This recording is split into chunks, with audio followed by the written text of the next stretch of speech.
কোরআনের আয়াত শুনে আল্লাহ আকবার বলতে আপনাদের আপত্তি আছে? আল্লাহ আকবার বলতে বাংলাদেশের একটা দলেরই আপত্তি, তার নাম হলো আওয়ামী লীগ। ধরে কোন কি? আপনারা দেখবেন কোরআনের দল যারা মিছিল শুরু করার সময় তারা আল্লাহ আকবার শুরু করে। ধরে কোন ঠিক কিনা? নারে তাকবীর। আর আওয়ামী লীগের স্লোগান কি? জালো রে জালো।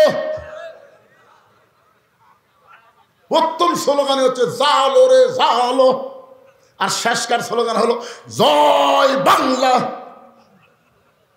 জন্ম নেওয়ার সময় আমাদের ডান কানে আল্লাহ আকবার আযান হয়েছে, বাম কানে আল্লাহ আকবার আকামত হয়েছে।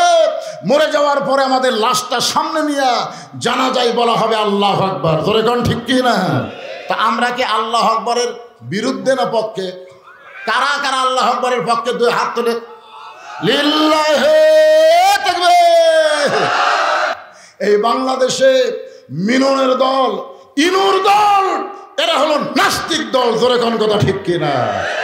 শহীদ প্রেসিডেন্ট জিয়াউর রহমান বাংলাদেশের সংবিধানে বিসমিল্লাহ শুরু করেছেন। এই শালা নাস্তিকেরা এই বিসমিল্লাহর বিরুদ্ধেও লাগছিল। জোরে কোন কথা ঠিক কিনা? বাংলাদেশের মুসলমান আমার মতন যাদের বয়স তারা জানে একটা প্রেসিডেন্ট ছিল শহীদ জিয়া রহমানের নাম শোনেন না আপনারা? কে মুরব্বী দেখেন? জিয়াউর রহমানের 4 বছর হযরত উমরের শাসন ব্যবস্থা বাংলাদেশে চালু হয়েছিল। ধরে কোন সুবহানাল্লাহ। আজকে বাংলাদেশের বিএনপি যদি শহীদ জিয়ার আদর্শকে গ্রহণ করে, তার দল অনুসারে যদি চলে, তাহলে বাংলাদেশের বিএনপিকেও ইসলাম মোনা দল ঘোষণা করা হবে। ধরে কোন কথা ঠিক কিনা? সমস্ত ক্ষমতার মালিককে, এটা জিয়াউর রহমানের কথা। আল্লাহর কোরআন দিয়ে যখন রাষ্ট্র চলবে তখন র্যাব পুলিশ লাগবে না, পুলিশ নেতার চামচা না, পুলিশ হলো জনগণের খাদেম। ধরে কোন কথা ঠিক কিনা? আমাদের টাকায় শালা পুলিশেরা বেতন লিছে আর আমাদের ছেলেদের বুকে গুলি করছে। ধরে কোন কথা বলেন, কথা বলেন। আর বজ্রশীত কোনো পুলিশকে ডরায় না। আয় আয় কোরআনের মাহফিল বন্ধ করবার আয় তো দেখি কত বড় মরদ হচ্ছিস। আগে অ্যাঙ্গেলে বলতাম, আর কোনো অ্যাঙ্গেল চলবি না, ডাইরেক্ট মার হবি। ধরে কোন কথা ঠিক কিনা? আমাদের টাকাতে বেতন নেই আর আমাদের কলিজার টুকরা সন্তানের বুকে এরা গুলি মারছে। ধরে কোন কথা ঠিক কিনা? কি মনে করতেছে? আজকে কোরআন চালু নাই দেখে বউগুলা সব হাসিনা হয়ে গেছে। ধরে কোন কথা ঠিক কিনা? একটা মরদের কথা বইয়ের আর শোনেন। আপনি কি মনে করছেন লাঠি দিয়ে খাটে দেব ওরে মারা লাগবে না? কোরআন চালু হলে তারা ভালো হতে বাধ্য হবে। ধরে কোন কথা ঠিক কিনা? যেমন আল্লাহ কোরআনে বলেছেন আল্লাযীনা ইম্মাক্কান্নাহুম ফিল আরদ, মুসলমানের ভিতরে কাউরে যখন ক্ষমতার চেয়ার দেওয়া হবে তার 1 নম্বর দায়িত্ব হলো পদ্মা সেতু নির্মাণ করা। নাকি কথা বলেন? 1 নম্বর দায়িত্ব কি? 2 লাইন রাস্তা 4 লাইন করা, রাস্তার উপর কালভার্ট তৈরি করা, মাদক মুক্ত সমাজ করা, বাল্য বিয়া বন্ধ করা। এগুলো একটাও 1 নম্বর দায়িত্ব নয়। দায়িত্ব হতে পারে তবে 1 নম্বর নয়। 1 নম্বরের দায়িত্ব হলো আকামুস সালাত, নামাজ কায়েম করা। ধরে কোন কথা ঠিক কিনা? আজকে যদি কোরআন দা বাংলাদেশ চালু হয়, নামাজের বিল যদি সংসদে পাশ করা হয়, আমাদের একটা যুবকও লম্পট থাকবে না। কারণ আল্লাহ কোরআনে বলেছেন মানুষকে ভালো করতে পারে কে? রোজা পারে, যাকাত পারে, হজ পারে, কে পারে? এই দেখেন, আপনারা সবাই জানেন ইন্নাস সালাতা তানহা আনিল ফাহশাই ওয়াল মুনকার। একমাত্র নামাজে পারে মানুষকে যাবতীয় ফাহিশা খারাপি থেকে বাঁচায়া দিতে। আপনারা বলেন তো, যে সমস্ত ছেলেরা এই মুহূর্তে মেলাদ ঘুরতেছে, একটু বিবেক দিয়ে চিন্তা করেন, যে সমস্ত যুবকেরা মেলাদ ঘুরতেছে এরা কি 5 ওয়াক্ত নামাজ পড়ে? একটা 5 ওয়াক্ত নামাজ পড়ে ওয়াজ বাদ দিয়ে মেলাদ আছে বার করে পারলে আজকের ওয়াজ ফ্রি। একটা বার করেন। 5 ওয়াক্ত নামাজ পড়ে কোরআনের মাহফিল বাদ দিয়ে মেলাদ ধরে একজনও নাই। যারাই ঘুরতেছে তারাই হলো বেনামাজি। ধরে কোন কথা ঠিক কিনা? বেনামাজি বান্দা যারা শয়তানের বড় ভাই তারা। এই জন্যে কোরআন দিয়ে যখন রাষ্ট্র চলবে, প্রত্যেকটা যুবকগুলোকে পুলিশ লাগবে না, র্যাব লাগবে না, নামাজের কারণেই আল্লাহ তাদের ভালো বানায়া দিবে। অর্ধ পৃথিবীর খলিফা হযরত ওমর আল্লাহর কোরআন দিয়ে রাষ্ট্র চালায়। কোরআনের কর্মীরা কেমন হবে দেখার জন্য ছদ্মবেশে মদিনার অলি গলি ঘুরতেছে। হঠাৎ হযরত ওমর দেখতে পায় দুই পাহাড়ের মাঝখানে একটা গিরিপথ, ওই গিরিপথের ভিতর দিয়ে একটা সুন্দরী মেয়ে ধীর গতিতে হেঁটে হেঁটে আসতেছে। ওমর ফারুক দেখে দুই পাহাড়ের মাঝখানকে বলা হয় গিরিপথ। জোরে বলেন কি পথ? ওই গিরিপথের ভিতরে একটা সুন্দরী মেয়ে ধীর গতিতে হেঁটে হেঁটে আসতেছে। আপনারা হয়তো ভাবতেছেন, হুজুর ওমর ফারুক একটা সুন্দরী মেয়ের দিকে তাকালো কেমনে? কারণ আল্লাহ কোরআনে বলেছেন, কুল্লিল মুমিনিনা ইয়াগুদ্দু মিন আবসারিহিম, যারা মুমিন হবে তারা অন্যদিকে নজর দিতে পারবে না, তাদের নজর থাকবে নিচের দিকে। দরকার কথা ঠিক কি না? আপনারা বলেন তো, ওমর ফারুক কি দেখার জন্য বার হয়নি? দরকার কি জন্যে? দেখার জন্য। ওমর ফারুক মেয়েটার দিকে তাকায় বললেন, আলহামদুলিল্লাহ, আল্লাহ তোমার দুনিয়ায় এত সুন্দর একটা মেয়ে। মেয়েটার কিন্তু চেহারা দেখে ওমর ফারুক সুন্দরী বলতেছে না।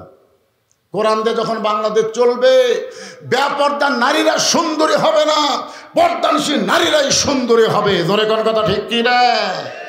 আপনারা হয়তো ভাবতেছেন বাংলাদেশ সবচেয়ে সুন্দরী পরিমণি। পরিমণি কোরআন চালু নাই বলে পরিমণি সুন্দরী। যেদিন আল্লাহর কোরআন চালু হবে সেদিন মেয়েটা যদি দেখতে কালো হয়, মেয়েটা যদি দেখতে খাটো হয়, আল্লাহর আইন পর্দা মানার কারণে ইসলাম তাদেরকে সুন্দরী বলবে। ধরে কোন ঠিক কি না? এদের আমার ওয়াজ আপনারা শুনেছেন, বেপর্দা নারী যারা, মনে নেই, ভুলে গেছেন। বিশ্ব সুন্দরী যারা, পর্দানিশী নারী যারা, বিশ্ব সুন্দরী তারা। সবাই বলবেন, পর্দানিশী নারী যারা। আপনার বুঝতে পারতেছেন, আপনাদের বাড়ির মেয়েরা কি পর্দা থাকে না? পর্দা যখনই থাকবে তখন তাদের চেহারার মধ্যে আল্লাহ এমন একটা নূর দিবে যে নূরের কারণে ঘরের ভিতরে আল্লাহ আলোকিত করে দিবে। ধরে করেন সুবহানাল্লাহ। আর যেই বলবো বেপর্দা নারী যারা, আপনার সকলে বলবেন বিশ্ব বেহায়া তারা। বলতে পারবেন? বেপর্দা নারী যারা। এই যুবক তোমরা একটু গলা খাঁকারি দাও তো। আমি যেই বলবো বেপর্দা নারী যারা, তোমরা বলবা শিলা কলা তারা। বেপর্দা নারী যারা, একই গাছের কলা, এক গামলায় শোঁচাওয়ালা, এক গামলা শিলা। তিন রাস্তার মোড়ে কলাওয়ালা বসে আছে। আপনারা খরিদ্দার বলেন তো, কোন গামলার কাছে যাবেন, শোঁচাওয়ালা না শিলা? কলাওয়ালা কিন্তু বলতে, ভাই একই গাছের কলা রে,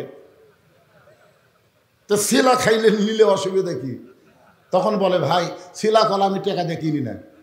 তো তুমি কি কলা শিলা খাও না? শিলাই খাই, কিন্তু আমার আগে কেউ ছিললে সেটা আমি নেই না, কারণ আমি খাওয়ার আগে ধুলাবালি মশামাছি পড়ার কারণে ওইটা খাওয়ার অনুপযুক্ত হয়েছে। ধরে কোন কথা ঠিক কি না? তো শিলা কলা যদি আপনার পছন্দ না হয়, বেপর্দা নারী আপনার পছন্দ কেমনে হয়? আপনারা মনে করছেন বেপর্দা নারীর উপর মশামাছি পড়েনি? রাস্তায় গ্রামে একটা মেতর আছে, মেতর এসে বেপর্দা মেয়ের দিকে বলতেছে, রে কার বউ রে? দেখছেন এটা কার বউ রে? একটা ভ্যানালা যাচ্ছে আর বলতেছে, এত সুন্দর, এটা কার বউ রে?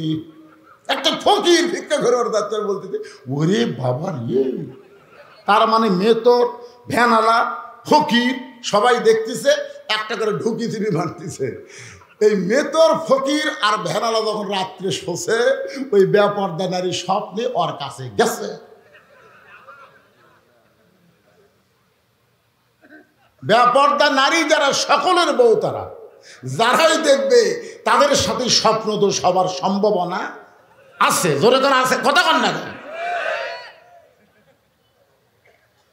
মনে কষ্ট নিয়েন না বাজান। আল্লাহ কোরআনে বলেন, وَقَرْنَا فِي بُيُوتِكُنَّ وَلَا تَبَرَّجْنَا تَبَرُّجَ الْجَاهِلِيَّةِ الْأُولَى। কোরআনের আয়াত শুনে আল্লাহু আকবার বলতে আপনাদের আপত্তি আছে? আল্লাহ আকবার বলতে বাংলাদেশের একটা দলেরই আপত্তি, তার নাম হলো আওয়ামী লীগ। ধরে কোন কি?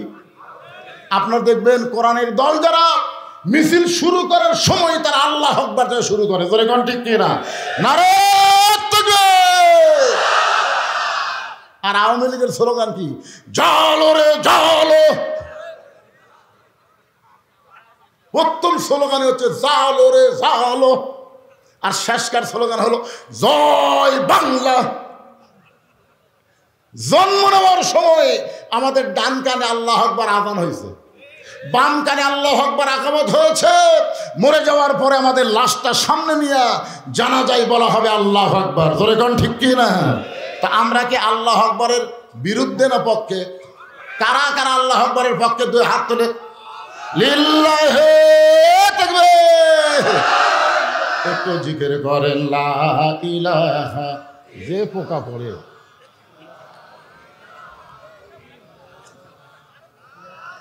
লা ইলাহা ইল্লাল্লাহু মুহাম্মাদুর রাসূলুল্লাহ সাল্লাল্লাহু আলাইহি ওয়াসাল্লাম। বাগান একটু মনোযোগ দিয়ে শুনবেন। ওমর ফারুক যে মেয়েটাকে সুন্দরী বলতেছে, ওই মেয়েটা আপাদ মস্তক আল্লাহর আইন পর্দা।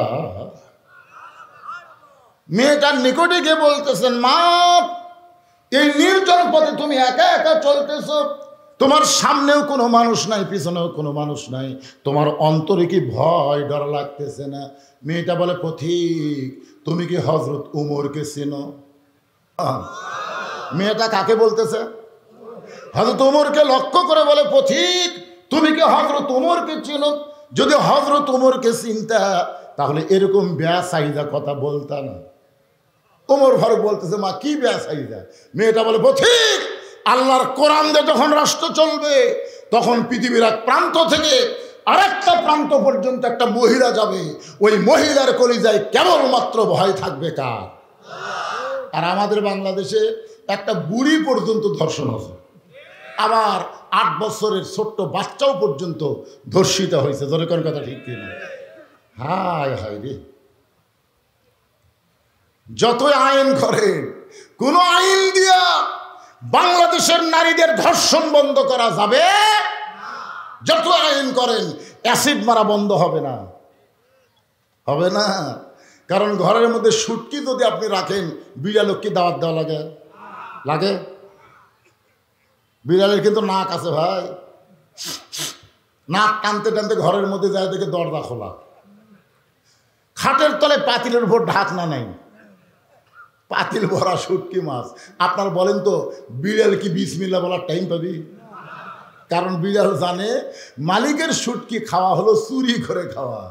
এই বাংলাদেশে মিননের দল, ইনুর দল, এরা হলো নাস্তিক দল। জোরে কোন কথা ঠিক কিনা? শহীদ প্রেসিডেন্ট জিয়াউর রহমান বাংলাদেশের সংবিধানে বিসমিল্লাহ শুরু করেছেন, এই শালা নাস্তিকেরা এই বিসমিল্লাহর বিরুদ্ধেও লাগছিল। জোরে কোন কথা ঠিক কিনা? বাংলাদেশের মুসলমান আমার মতন যাদের বয়স তারা জানে একটা প্রেসিডেন্ট ছিল শহীদ জিয়াউর রহমানের নাম শোনেন না আপনারা? কে মুরব্বী দেখেন? জিয়াউর রহমানের 4 বছর হযরত উমরের শাসন ব্যবস্থা বাংলাদেশে চালু হয়েছিল। ধরে কোন সুবহানাল্লাহ। আজকে বাংলাদেশের বিএনপি যদি শহীদ জিয়ার আদর্শকে গ্রহণ করে, তার দল অনুসারে যদি চলে, তাহলে বাংলাদেশের বিএনপিকেও ইসলাম মোনা দল ঘোষণা করা হবে। ধরে কোন কথা ঠিক কিনা? সমস্ত ক্ষমতার মালিক কে? এটা জিয়াউর রহমানের কথা। একটু মনোযোগ দিয়ে শুনবেন আল্লাহর বান্দারা। মেয়েটা বলে, পথিক ওমর ফারুক আল্লাহর কোরআন দিয়ে রাষ্ট্র চালায়, আমি এই 2 রাস্তার মধ্যে চলতেছি, আমার কলিজার মধ্যে কেবলমাত্র ভয় কার? ওমর ফারুক বললেন, মা আলহামদুলিল্লাহ, তোমার কাছে আমার একটা প্রশ্ন হলো, এই নির্জন পথে তুমি চলার সময় আমি দেখতেছি তুমি ধীর গতিতে চলতেছো, তোমার চলন বলন দেখেও তো বোঝা যায়, আমার মনে হয় তোমার ভিতরে কোনো দুঃখ লুকে আছে। মেয়েটা বলতেছে, পথিক আসলে আমি একজন দুঃখী নারী, আজকে 6 দিন হলে হযরত উমরকে খুঁজতেছি, যদি উমরকে দেখা পাই তাহলে আমার দুঃখের কথা একটু বলবো তার কাছে। উমর ফারুক হাসে আর বলে, মা তুমি কি পাগলি নাকি? উমর হচ্ছে অর্ধ পৃথিবীর খলিফা। উমরকে যদি পাবার চাও গণভবন যাও। আমাদের ছেলেরা গণভবনে গেছিল, তোর এখন কথা ঠিক কিনা? 12 পদের তরকারি রে পাক করে খাওয়ার ভাগ্য হয়নি। অথচ 2 দিন আগে বলেছিল, এই দেশের মালিক হলো আমার বাপ, এই দেশ আমার বাপের, এই দেশ হলো আমার, আমি পলাবো না, আমি ফলাবো না।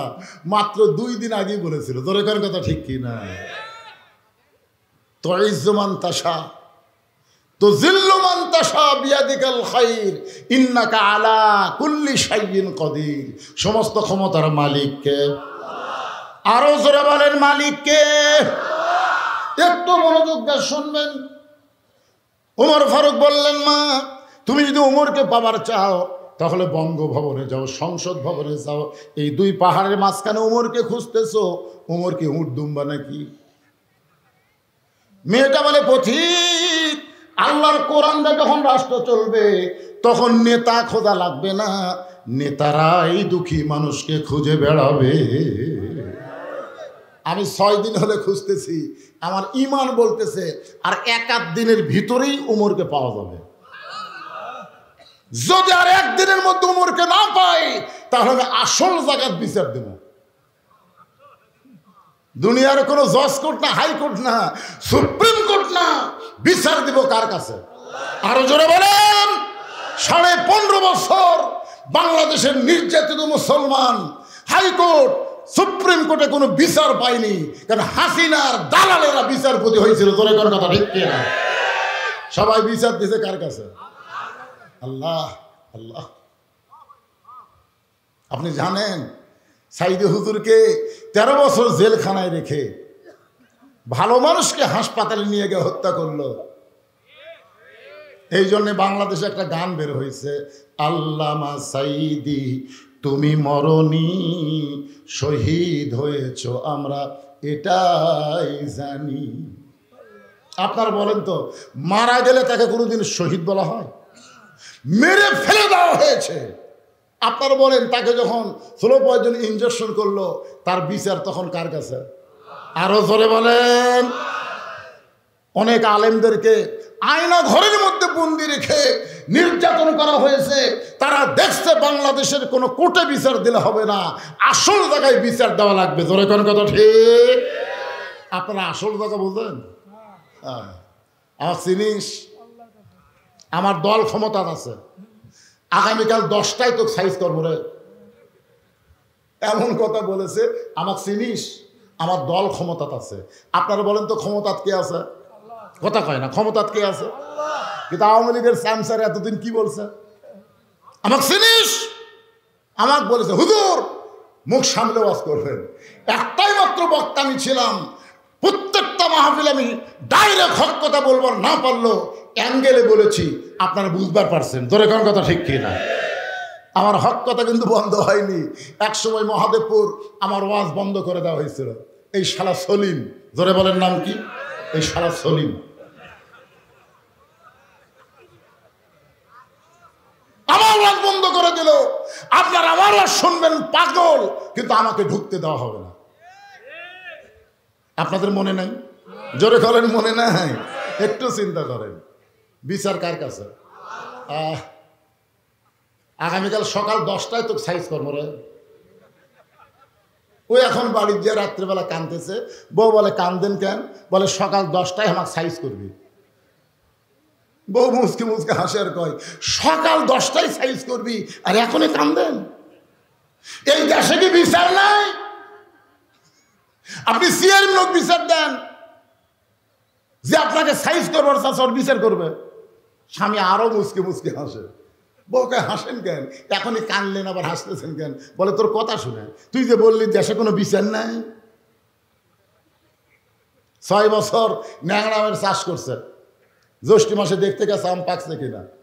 যাই দেখে গাছের ডালে বসে এক ছোট্ট বাচ্চা আম পাড়তেছে আর ব্যাগের মধ্যে তুলতেছে। বাগানের মালিক বলে আমি খাই নাই, বউসর কেউ খাই নাই, আর তুই আমার কাছে ধরে আম পাড়তেছিস, তোর বাপক যা বিচার দেবো রে। ছেলে খালি মুসকি মুসকি হাসে। বাগানের মালিক বলে হাসিস কেন? বলে আমার বাবা কোথায় খুঁজবার যাবেন, আমার বাবাও তো আর এক গাছে চড়ছে। গাছের নিচে বসে কান্দের বলে আল্লাহ বিচার দিব কার কাছে রে? বেটা ওসর বাপ ওসর, আমাদের বাংলাদেশ তেমন একটা দেশ হয়েছিল, জোরে কার কথা ঠিক কিনা? এখন বলতেছে যে বেটা আমাকে আগামীকাল সকাল 10টায় সাইজ করবে ওই চেয়ারম্যানেরই চামচা, তাহলে চেয়ারম্যানের কাছে বিচার দিয়ে লাভ আছে? বউ বলে তাহলে আপনি কার কাছে কাঁদতেছেন? স্বামী বলতেছে আসল জায়গা। আপনার তো অন্তরে কি ভয় হয় না? আসল জায়গা আপনার যাদেরকে অত্যাচার করছেন, যাদেরকে হত্যা করেছেন, বাংলাদেশের সমস্ত টাকা বিদেশে পাচার করে বাংলাদেশকে গরিব বানায়া দ্রব্যমূল্যে আগুন ধরাইছেন, ধরে কোন কথা ঠিক কিনা? একটাবার চিন্তা হয় না? আপনাদের বিবেককে কুত্তে পেশাব করে দিয়েছে নাকি? একটা মানুষের কত টাকা লাগতে পারে? একটা মানুষ কয়দিন বাঁচবে, তার কত টাকা লাগতে পারে? সারা দরবেশ দাড়ি কামে নৌকা চড়ছিল, ধরে কোন কথা ঠিক কিনা? দাড়ি টুপি খুলে দাড়ি কামে নৌকা লুঙ্গি পরে উঠছে। বাংলাদেশের ব্যাংক থেকে 36,000 কোটি টাকা মারছে, ধরে কোন কথা ঠিক কিনা? আপনার বলেন কেউ যদি সারা জীবন খালি টেকায় খায় আর পানি খায়, টেকায় খায় আর পানি খায়, ওই মরা পর্যন্ত 36,000 কোটি টাকা খাওয়ার পারবে? কি জালেম ভাই রে! আমাদের মনে হয় এই শালাকের বিবেকে কুত্তে পেশাব করছে, ধরে কোন কথা ঠিক কিনা? এটা মানুষের বিবেক না, শয়তানের বিবেকের চাইতে ভালো আছে। একটু মনোযোগ দিয়ে শুনবেন। বউ বলতেছে তাহলে বিচার দিলেন কার কাছে?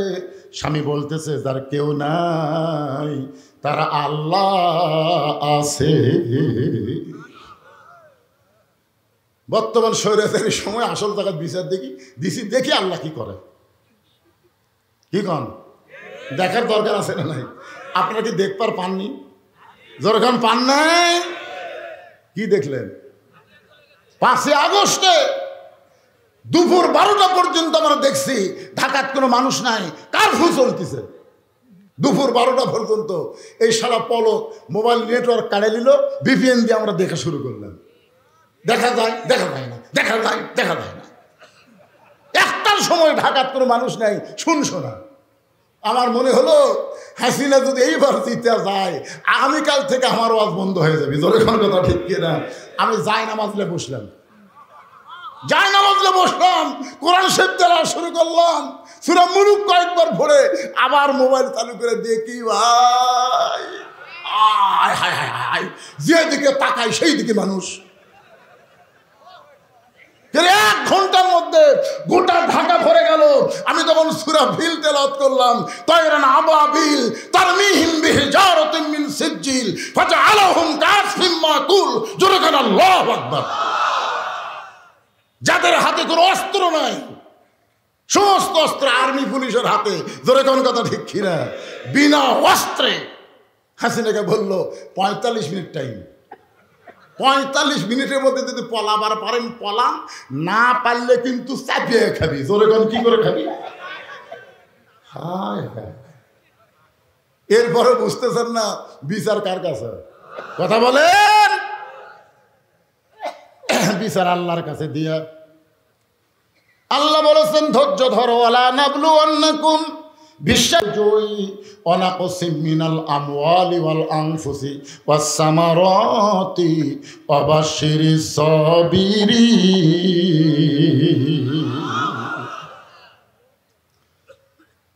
আর বউ গোসলখানা, টাইসালা গোসলখানা, তো ওই গোসলখানা যে বেটা হুমকি দিতে সকাল 10টায় তো সাইজ করবো, ওর বউ দুপুরবেলা ওর প্যান্ট শার্ট পরিষ্কার করছে। কিন্তু প্যান্ট শার্ট পরিষ্কার করার পরে পানি দিয়ে যে সাবানের ফ্যানটা ধুয়ে দেওয়া লাগবে, ওর বইয়ের আর ওটা মনে নেই। যারা সবসময় স্টার জলসা জি বাংলা দেখে, এদের অনেক কিছুই মনে থাকে না, জোরে কোন কথা ঠিক কিনা? তো ওটা তো সাবানের ফ্যানটা শুকে উঠে যা হয়ে আছে। ওই রাত 9টার সময় যাই হুমকি দিছে আগামীকাল সকাল 10টায় তো সাইজ কর্ম। ওই রাত 9টার সময় পঞ্চের স্যান্ডেল পাঁচ দিয়ে পেশাব করার গেছে, স্যান্ডেলের তলা সমান। জোরে কোন কি সমান? তলা সমান স্যান্ডেল দিয়ে পেশাব করার গেছে। ওর বউ যেটি লিয়াল পাকুরা থোঁকে জানাইতে, যেই লিয়াল করবো 2 পাও দিতে ভাই একবারে কোনো ব্রেক নাই, 2 পাও সামনের দিকে গেছে, ঠাস করে পড়ে ও মারে বাবারে। বউ দৌড়ে সাথে স্বামীর হুঁশ নেই, বিচার কার কাছে? চোখে মুখে পানি দিছে, স্বামী একটা কথাই বলতেছে, আমার মা চা নেই। ধরে কারণ কি নাই, মোবাইল করছে শহীদ মেডিকেল কলেজে, অ্যাম্বুলেন্স আসছে রাত 11টার সময়। স্বামী বলতেছে গ্রামের মধ্যে অ্যাম্বুলেন্স ঢুকলো, কি অসুস্থ, একটু বার হয়ে দেখি। বউ বলতেছে তোমার হুঁশ নাই, সকাল 10টায় তোমার সাইজ করবি। স্বামী বলতেছে পাগলি, 10টা বাজতে অনেক বাকি, একটু দেখি। তাকায় দেখে যে বেটা হুমকি মারছে ওরই বাড়ির দরজাতে অ্যাম্বুলেন্স। ওই আস্তে আস্তে গুটি গুটি পা করে আসা দেখে, ভাই তক্তা বুঝেন না, শান করে ঢুকেছে।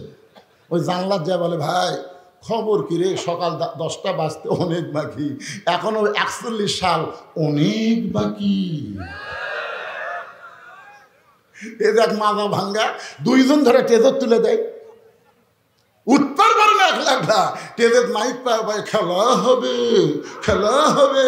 কে রে কাউয়া, তুই কোন জায়গায় লুকাইছিস, খুঁজে পাওয়া যায় না। ধরে কর কথা ঠিক কি না? খেলবার গেলে মাথার বল থাকা লাগবে, ধরে বলেন কথা ঠিক কি না? একটু মনোযোগ দিয়ে শুনবেন। আল্লাহর কাছে যখন কেউ বিচার দেয় 41 সাল লাগে না, 24 সালের 5 আগস্টেই তাকে পলান লাগে। ধরে কারণ ঠিক কিনা? মেয়েটা বলতেছে পথিক 6 দিন হলে ওমরকে খুঁজতেছি, আমার বিশ্বাস আর 1-8 দিনের মধ্যেই হযরত ওমরকে পেয়ে যাব।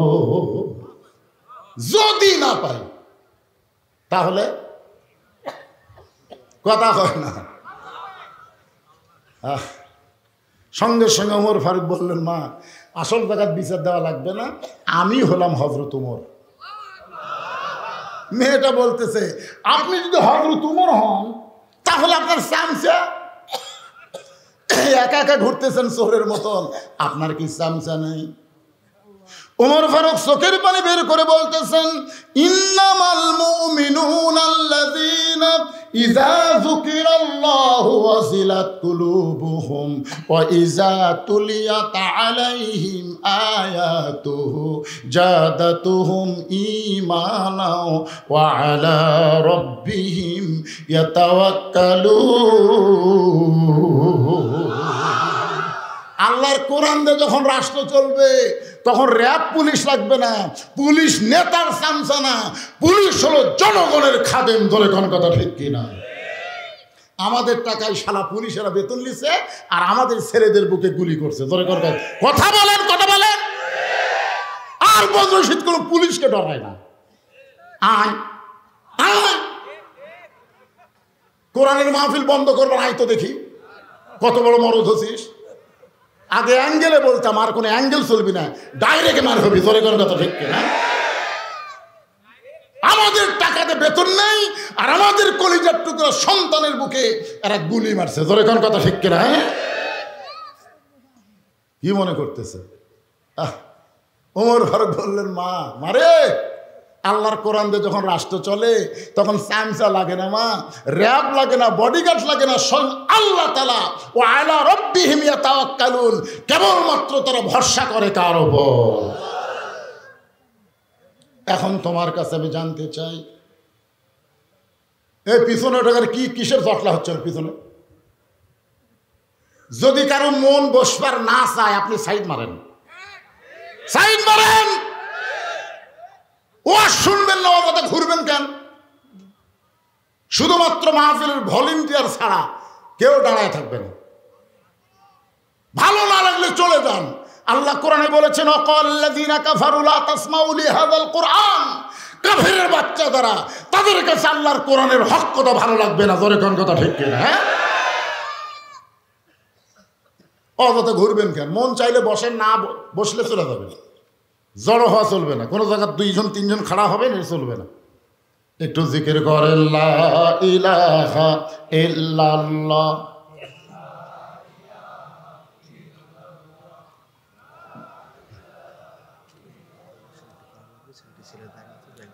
লা ইলাহা ইল্লাল্লাহু মুহাম্মাদুর রাসূলুল্লাহ। সকলে বলি সাল্লাল্লাহু আলাইহি ওয়াসাল্লাম। ওমর ফারুক বলে, মা 6 দিন হলে তুমি আমাকে খুঁজতেছ, কি দুঃখ তোমার মনে? এই দুঃখের কথা কি এখন বলা যায় না? মেয়েটা বলতেছে, আমিরুল মুমিনিন, আমার জীবনের সবচাইতে বড় দুঃখ হলো আমি 6 বছর বয়সে ঈমান গ্রহণ করেছি। শুধুমাত্র ঈমান গ্রহণ করার অপরাধে 12 বছর আমাকে জেলখানায় বন্দি জীবন কাটাতে হয়েছে। আপনারা বলেন তো মেয়েটার অপরাধ কি? আল্লামা সাইদি হুজুরের অপরাধ কি? মামুনুল হকের অপরাধ কি? মুফতি আমির হামজার অপরাধ কি? আপনারা এই কথাটাও জোরে বলতেছেন না কেন? আল্লামা সাইদি হুজুরের অপরাধ হলো কোরআনের হক কথা মানুষের কাছে পৌঁছানো। জোরে কোন ঠিক কিনা? আপনার বলেন তো ইমামে আজম আবু হানিফা রহমতুল্লাহ আলাইহি কোন জায়গায় মৃত্যুবরণ করছে? কয় না। ইমামে আজম আবু হানিফার জীবনে পড়ে দেখবেন, ওনার জীবনও যা, আল্লামা সাইদি হুজুরের জীবনও তাই, একেবারে ঘাটে ঘাটে মিলে গেছে। সেই সময়ের বাদশা ছিল আবুল মনসুর, বাগদাদের খলিফা আবুল মনসুর আবু হানিফা রহমতুল্লাহ আলাইহিকে রাজ দরবারে ডাক দিলেন। কারণ উজিররা কিছুদিন, মন্ত্রীরা কিছুদিন হলো বলতেছে, হুজুর যাবো না, একজন আলেম আছে, সে আলেম যদি কোনো জায়গায় দাঁড়ায় সাথে সাথে শত শত লোক তার সামনে তার কাছে জড়ো হয়ে যায়। সে আলেম যখন কোনো কথা বলে হাজার হাজার মানুষ তার সামনে দাঁড়ায়। আবুল মনসুর বললেন, জনগণকে আলেমকে বেশি ভালোবাসে না আমাকে বেশি ভালোবাসে? তখন মন্ত্রীরা বলল, আপনাকে মানুষ ভালোবাসে ভয়ে, আর আলেমকে ভালোবাসে অন্তর থেকে। আবুল মনসুর চিন্তা করলো, এই মৌলবিক বেড়া তুলে যে কোনো মুহূর্তে কোরআনের পক্ষে আন্দোলন করতে পারে। জোরে খান কথা ঠিক কিনা? তাকে রাজ দরবারে দাওয়াত দিলেন। আবু হানিফা যখন রাজ দরবারে গেলেন, আবুল মনসুর বললেন, হুজুর আপনি অযথা বাহিরে ঘোরাঘুরি করে কি করবেন? আপনাকে রাজ দরবারে একটা চাকরি দিব। সেই চাকরিটা হলো কাজিউল কুজ্জাত, সবচাইতে বড় বিচারক, প্রধান বিচারপতি। আবু হানিফা বললেন, বিচারপতির আসনে যখন আমি বসবো তখন কিন্তু আমি মনে করব আমি বিচারক না, বিচারক হলো আল্লাহ। আমি আল্লাহর আইন অনুযায়ী বিচার করবার চাই। আপনি কি চাবেন যে আমি বিচারপতির আসনে বসে আল্লাহর আইন অনুযায়ী বিচার করি? আবুল মনসুর বলে, না, আল্লাহর আইন চলবে না, আমার আইন অনুসারে বিচার করা লাগবে। আবু হানিফা বললেন, মানুষের তৈরি আইন দিয়ে বিচার করব আর মরার পরে জাহান্নামে যাব, এটা চলবে না।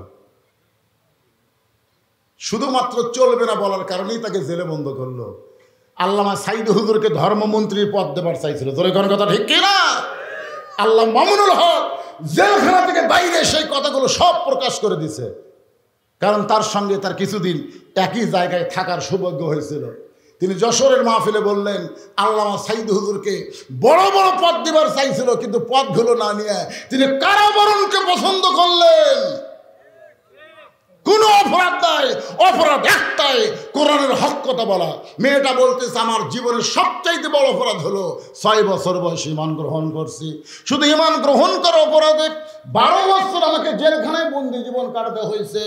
সকালবেলা 3টা করে চাবুক, বিকালবেলা 3টা করে চাবুক মারছে।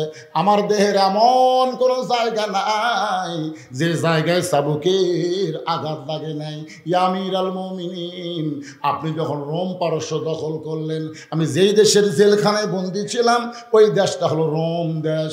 ওই রোমের জেলখানার দরজা যখন আপনি খুলে দিলেন, আপনি ঘোষণা করলেন মুসলমান যখন কোনো রাষ্ট্র দখল করবে ওই রাষ্ট্র তখন আল্লাহর কোরআন অনুযায়ী চলবে। আর আল্লাহর কোরআন দিয়ে যখন কোনো রাষ্ট্র চলবে ওই রাষ্ট্রে কোনো জেলখানার দরকার হবে না। জেলখানার দরজা মুক্ত পাইয়া আমার দাদা হলো খ্রিস্টান, আমার বাবা হলো খ্রিস্টান, আমি খ্রিস্টানদের কাছে না গিয়া একজন মুমিনের 6 দিন হলে 2 পাহাড়ের মাঝখানে ঘুরতেছি। যদি আপনার দেখা পাই, আপনার কাছে এই দুঃখী মেয়েটা একটু আশ্রয় চাই। ওমর ফারুক বললেন, মা আমি তোমাকে আশ্রয় দিবার পারবো না। মেয়েটা বলতেছে, আপনি আমাকে আশ্রয় দিবেন না? ওমর ফারুক বললেন, না মা, আশ্রয় দেওয়ার মালিককে, তবে ইসলাম তোমাকে অধিকার দিয়েছে। মেয়েটা বলতেছে আমিরুল মুমিনিন, ইসলাম আমাকে কি অধিকার দিল? আপনার বলেন তো, কোরআন দিয়ে যখন বাংলাদেশ চলবে, নারীদের অধিকার আছে না নাই? দরকার আছে না নাই? এক বক্তা ওয়াজ করছে স্বামীর পায়ের তলে বইয়ের জান্নাত। আপনার বলেন তো, স্বামীর পায়ের তলে বইয়ের জান্নাত, এটা কি সত্যি কথা না ভুয়া কথা? সত্য। পৃথিবীর কোন পুরুষের পায়ের তলে জান্নাত নাই, জান্নাত আছে নারীর পায়ের তলে। সেই নারী যদি মা হয়, জোরে কোন কথা ঠিক কি না? এখন ফাটা পাওয়ার তেল ঢেলে আর নামাজ পড়ে দোয়া করে, আল্লাহ আমাকে জান্নাত একটা হুর দিও আল্লাহ। বউ কই খেরে, আমি করি খেদমত, তুই চাস হুর। একদিন সাহস করে বলছে, হুর কি গো? বলে সুন্দরী, তোর মতন বেয়াসাই জানা। দুনিয়াতে ঠকছি ঠকছি, মরার পর আর ঠকবো না রে, এই জন্য জান্নাত আমি হুর চাই। বউ কয়, কত গরমের মধ্যে ভাত তরকারি পাক করে দেই, কারেন্ট গেলে পাখা দিয়ে বাতাস করি, ফাটা পাওয়া ভ্যাজলিন দেই, আর ওই হামাক বাদ দিয়ে হুর চাই। তাও বলছে আমার নাকি সাইজ নাই, আমি ব্যাগ সাইজ দেয় না, এর ধান্দার থাকা কি? পরের দিন নামাজ পড়ে বলতেছে, আল্লাহ আমাকে জান্নাত দিও, জান্নাত একটা হুরে দিও। স্বামী কয়, হুরা কি রে? বলে হুরা হলো সুন্দর যুবক, তোমার মতন পাও ফাটা না। দুনিয়াতে ঠকছি ঠকছি, মরার পর আর ঠকবো না। আপনার বলেন তো, স্বামী স্ত্রীর মধ্যে মহব্বত হবে না গন্ডগোল হবে? যতদিন পর্যন্ত কোরআন চালু না হবে, ততদিন স্বামী স্ত্রীর মধ্যে গন্ডগোল হবে। যেদিন আল্লাহর কোরআন দিয়ে রাষ্ট্র চলবে, সেদিন প্রত্যেকটা পুরুষ বুঝতে পারবে, হুন্না লিবাসুল্লাকুম ওয়া আনতুম লিবাসুল্লাহুন্না। স্বামী হলো বিবির পোশাক, বিবি হলো স্বামীর পোশাক। জোরে গান সুবহানাল্লাহ। আপনি খালি ফাটা মত খেলেন, ওর মুখত যে ভ্যাজলিন দেওয়া লাগবে সেটা আপনি জানেন না? আমার মায়েরা, পর্দার অন্তরে যারা বসে আছেন, একটু মনোযোগ দিয়ে শোনেন। ওমর ফারুক বললেন, মা, আল্লাহ তোমাকে আশ্রয় দিবে আর ইসলাম তোমাকে অধিকার দিয়েছে। মেয়েটা বলতেছে, আমিরুল মুমিনিন, ইসলাম আমাকে কি অধিকার দিল? ওমর ফারুক বললেন, মা, এখন তোমার বয়স কত? মেয়েটা বলতেছে, 6 বছর বয়সে ঈমান গ্রহণ করছি আর 12 বছর নির্যাতন সহ্য করছি, দুইটা যোগ করলে 18 বছর হয়। ওমর ফারুক বললেন, 18 বছরের একজন যৌবনা নারীর জন্য ইসলামের বহু অধিকার আছে। তার মধ্যে 1 নম্বর অধিকার হলো ভালো একটা ছেলের সঙ্গে বিয়া বসা। জোরে বলেন, কি ছেলে? আপনারা বলেন, ভালো বলতে আপনারা কাকে বুঝবেন? আলেমকে না জালেমকে? জালেম চাকরি করে প্রাইমারি, খাড়া হয়ে পেশাব করে। প্রাইমারি এক ছাত্রকে বলেছিলাম, দাঁড়ায় পেশাব করার কারণে, কে রে খাড়া হয়ে পেশাব করিস? তোর স্যার তোকে শিখাইনি কেমনি পেশাব করা লাগে? তখন বলে, চাচা কি দেখুন, প্রাইমারি পেশাবখানার যাদিকে আমার স্যারই খাড়া হয়ে পেশাব করে। এই শালা জালেম মাস গেলে 50,000 টাকা বেতন পায়। আর একটা আলেম মসজিদে ইমামতি করে, একটা মক্তব চলায়, আবার এক জুম্মার খুতবা দেয়, হাফিজি মাদ্রাসায় চাকরি করে, বেতন সর্বসাকুল্যে 12,000। আলেমের বেতন 12,000, জালেমের বেতন 50,000। এখন আপনি মেয়েকে কার সাথে বিয়ে দিবেন? আর কথা কয় না, আর কথা কয় না, আসল জায়গাতে হাত পড়িছে। এগুলা দেখার টাইম আছে? 12,000 টাকা দিয়ে বর্তমান যে বাজার দর, ওই কি খেলাবি? 50,000-এর সাথে বিয়ে দিলে আমার মেয়ের আর কোনো কষ্টই থাকবে না। আপনি জানেন আলেমের গুণ বোঝেন? সকালবেলা বউ বলতেছে, সারা রাত আমার শরীর ভারী হয়ে গেছে, উঠতে পারতেছি না। স্বামী বলতেছে, 1 গ্লাস পানি নিয়ে আসো। বউ 1 গ্লাস পানি আনছে, সূরা ফাতিহা 3 বার পরে ফুঁক দিয়ে বলছে, খা। ওই 3 বারে 1 গ্লাস পানি খাচ্ছে, বলতেছে আমার শরীর। আপনি বলেন তো, আলেমের কয় টাকা লাগলো? কত কম, কয় টাকা লাগলো? আর জালেমের বউ বলতেছে, কে গো, সারা রাত দেহ এত ভারী হয়েছে গো, সকালে উঠতে পারতেছে না, সাথে সাথে স্বামী মোবাইল করতেছে, ডাক্তার সাহেব আমার ম্যাডামের এরকম অবস্থা। তাড়াতাড়ি তাড়াতাড়ি নিয়ে আসেন। নিয়ে গেছে, ডাক্তার মনে মনে করে, তোর বউ একটু ভারী করছে, আর তোর এত টেনশন, রক্ত পরীক্ষা কর, পেশাব পরীক্ষা কর, সব পরীক্ষা করে 4200, ধরে কর কয়শো, ডাক্তারের ভিতরে 800, আর এক ফু দিয়ে যা হলো এর 5,000 টাকা খরচ হলো। আলেম কিনে সিলভার, সিলভার মাছ কিনে বউ বলে বিসমিল্লাহ করে ধর। বউ বিসমিল্লাহ করে ধরছে, বিসমিল্লাহ করে মাছ কুটবি, বিসমিল্লাহ করে পরিষ্কার করবি, বিসমিল্লাহ করে তরকারি তেলানি দিবি, বিসমিল্লাহ ছাড়া যেন কোনো কাম হয় না। স্বামী স্ত্রী খাবার বসা আবার দোয়া পড়তেছে, আল্লাহুম্মা বারিক লানা ফিমা রাযাকতানা ওয়া কিনা আযাবান নার। স্বামী স্ত্রী বিসমিল্লাহ করে দেই, মাছ লে ভাত মুখত দিছে। বউ বলতে তুমি মিথ্যা কথা বলেছো, এটা ইলিশ মাছ। স্বামী কয় না রে সিলভার। বকে না, সিলভার গুলো এত স্বাদ হয়? আল্লাহ কয় যত বিসমিল্লাহ কসু আর সিলভার থাকে। জালেম কিনে ইলিশ আনছে, জালেম ইলিশ কিনে বউক দিয়ে বলছে কেউ কিনবার পারে না রে, আমার 50,000 থেকে আমি কিনছি, যা পাক কর। বউ পাক করে সামনে দেয়, বিসমিল্লাহ সালাম করে দেয়, এবার ইলিশও ছাদ নেয়। আলেম অল্প হলো মহারণা পরিশোধ করে, আর জালেম মহারণা বান্দে বেশি পরিশোধ করে না। ধরে কর কত করে না, কত কর 5 লক্ষ টাকা মহারণা, নগদ নাকফুল বাবদ 1000। সারা জালেমের মহারণা দেখছেন? আর আলেম বলতেছে ভাই যা দিবার পারবো তাই। এখন আপনার সিদ্ধান্ত নেন, আপনার মেয়েকে কার সাথে বিয়ে দিবে। যাকে খুশি দেন, পরে বুঝবেন ঠেলা কাক করে। ওমর ফারুক বললেন মা, 18 বছরের একজন যৌবন নারীর জন্য 1 নম্বর অধিকার হলো ভালো একটা ছেলের সঙ্গে বিয়ে বসা। কিন্তু তুমি এই মুহূর্তে ভালো ছেলে কোথায় পাইবা? তোমার তো কোনো অভিভাবক নাই। আমি ওমর তোমার অভিভাবক হইয়া একটা ভালো ছেলের খবর দেই, দেখো তো ছেলেটা তোমার পছন্দ হয় কিনা। মেয়েটা বলতেছে আমিরুল মুমিনিন, তাহলে আপনি বলেন ভালো ছেলেটার নাম কি? ওমর ফারুক বললেন ছেলেটার নাম হলো আব্দুল্লাহ। 6 লক্ষ হাদিসের হাফেজ, 30 পারা কোরআনের হাফেজ। ছেলেটার বয়স হলো 22 বছর, লম্বা হলো 6 ফুট 2 ইঞ্চি, গায়ের রং ফর্সা, চাঁদের মতন চেহারা। ছেলেটার বাবার নাম হলো উমর। মানে 6 বছর বয়সে ইমান গ্রহণ করে, 12 বছর নির্যাতনের মধ্যেও যে ইমান হরণ হয়নি, ইমানকে ত্যাগ করে নাই, এমন একটা মেয়েকে যদি আমার বৌমা বানাবার পারতাম, আমার জীবন ধন্য হয়ে যেত। ধরে কারণ সুবহানাল্লাহ।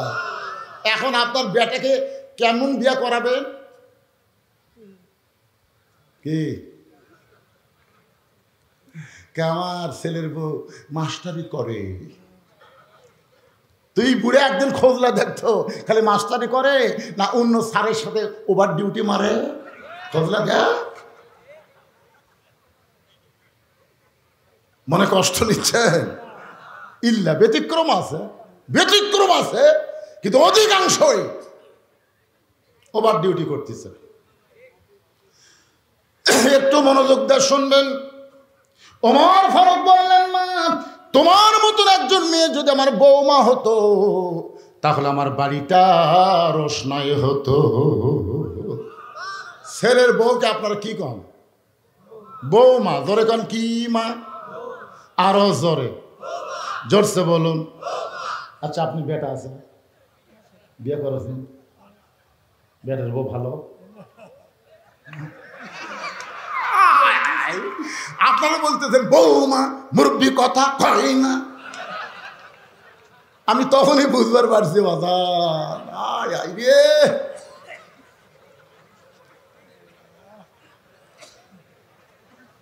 কি কি নিজের চোখে দেখা।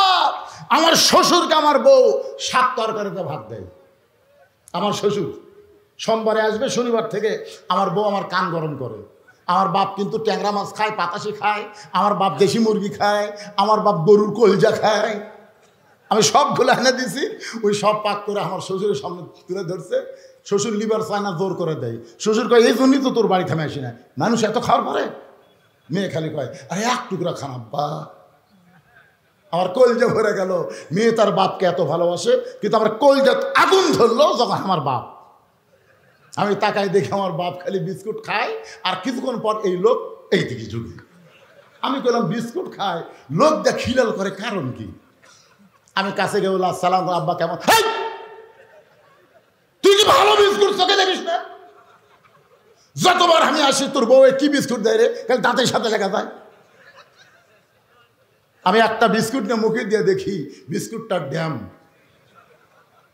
যে বিস্কুট পিঁপড়া খাইনি আসলেও ধরেনি, ওই বিস্কুট আমার বাপের ভাগ্যে এক থালি। আল্লাহ কোরআনে বলতেছেন, আল্লাযী লিয়াবলুয়াকুম আইয়ুকুম আহসানু আমালা। রে মাওলানা, এই মুহূর্তে তোমার আমলের পরীক্ষা হবে। তোমার শ্বশুর শাক তরকারি পায় আর তোমার বাবা বয়টা বিস্কুট খায়, তোমার কি করার কিছুই নাই।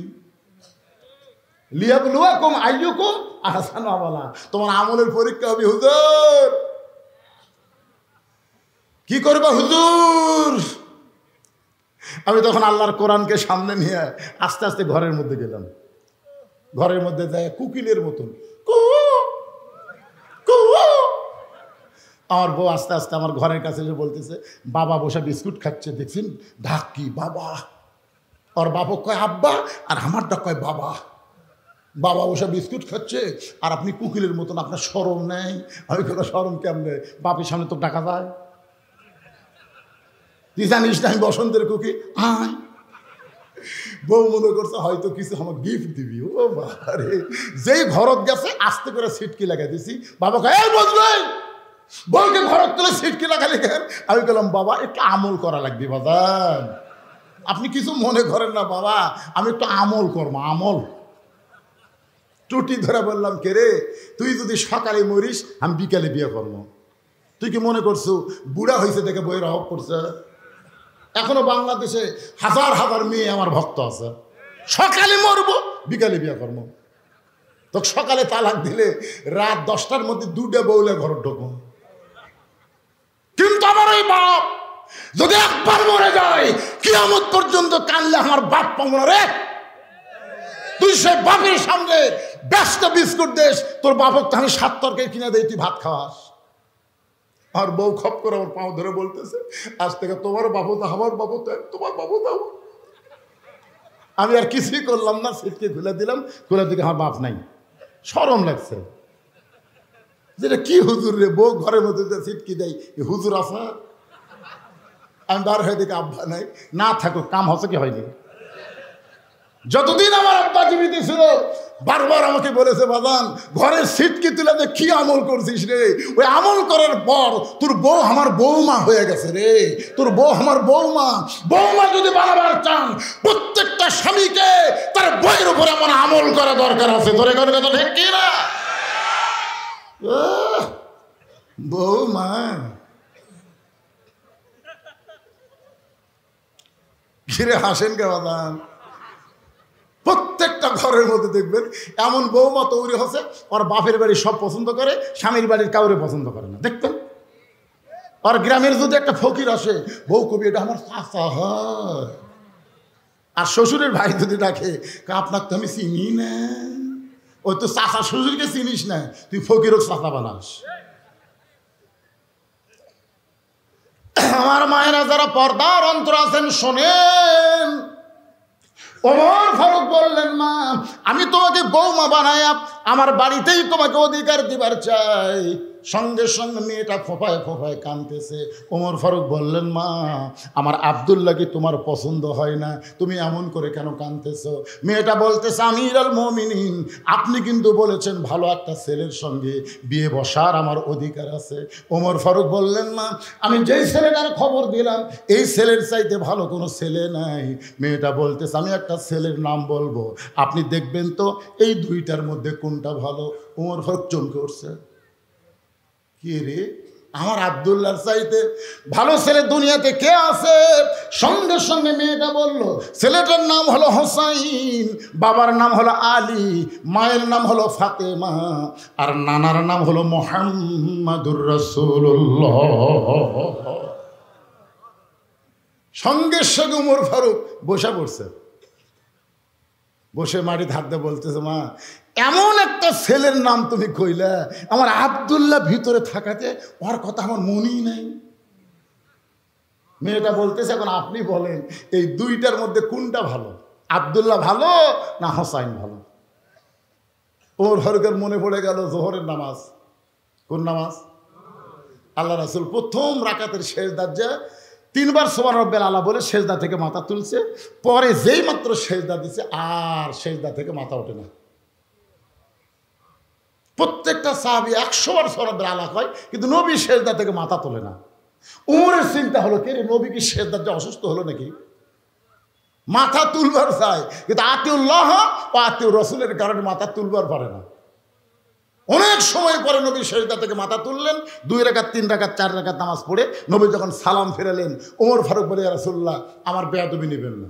প্রথম রাকাতে 3বার সুবহান রাব্বিল আলা ঠিকই আছে, কিন্তু দ্বিতীয় রাকাতে দ্বিতীয় সেজদায় এত লম্বা সেজদা দিলেন, কারণ কি? আল্লাহ রাসূল বলে, এই সাহাবীরা, তোমরা কি দেখোনি? আসলে কে দেখবে? সেজদা থাকলে দেখা যায়? এই তোমাকে ফাঁকের মধ্যে দিয়া কোন সময় যে হোসেন এসে আমার পিঠের উপর বসলো, আমি সেজদা থেকে মাথা তুলবার চাই, তো হবে না, ওকে আমার পিঠের উপর থেকে নামাতে হবে।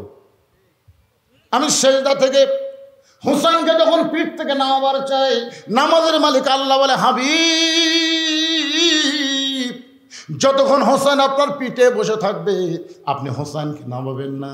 আজকে শুনে নেন, আপনি যেমন হোসেনকে ভালোবাসেন, আমি আল্লাহ তেমন ভালোবাসি।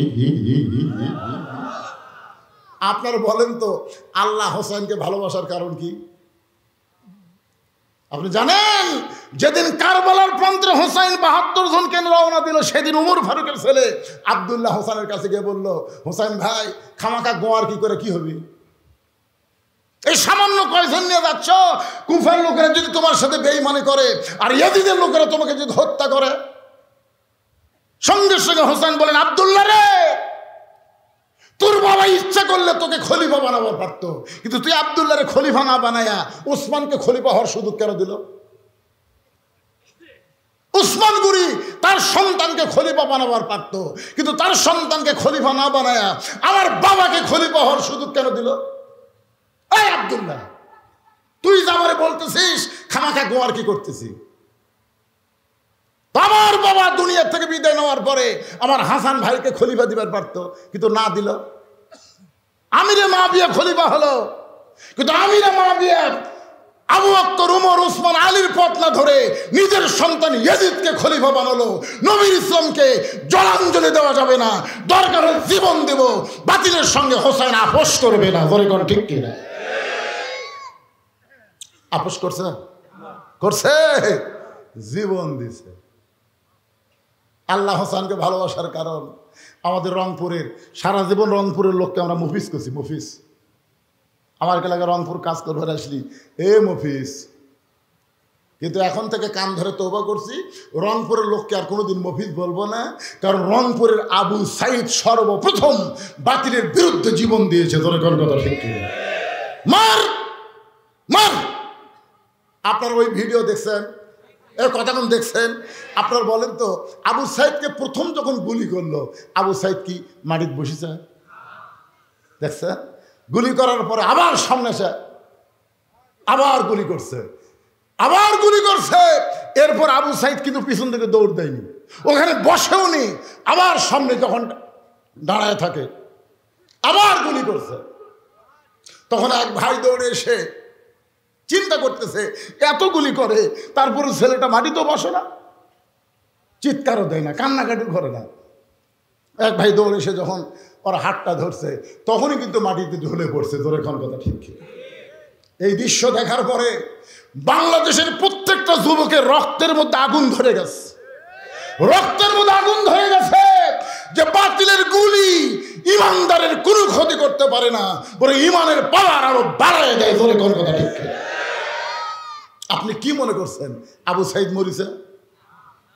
আমার গ্রাম সম্পর্কে আসাদ ভাই আমার মোবাইল করে বললো, হুজুর আমার একটা ছেলে হয়েছে, আমি নাম রাখতে চাই, আপনি একটা ভালো নাম কম। আমি চিন্তা করলাম, এই মুহূর্তে বাংলাদেশের সবচাইতে ভালো নাম হলো আবু সাইদ। হাসিনা পলে গেছে আবু সাইদের জীবন দেওয়ার কারণে। জোরে করে কথা কন না কেন?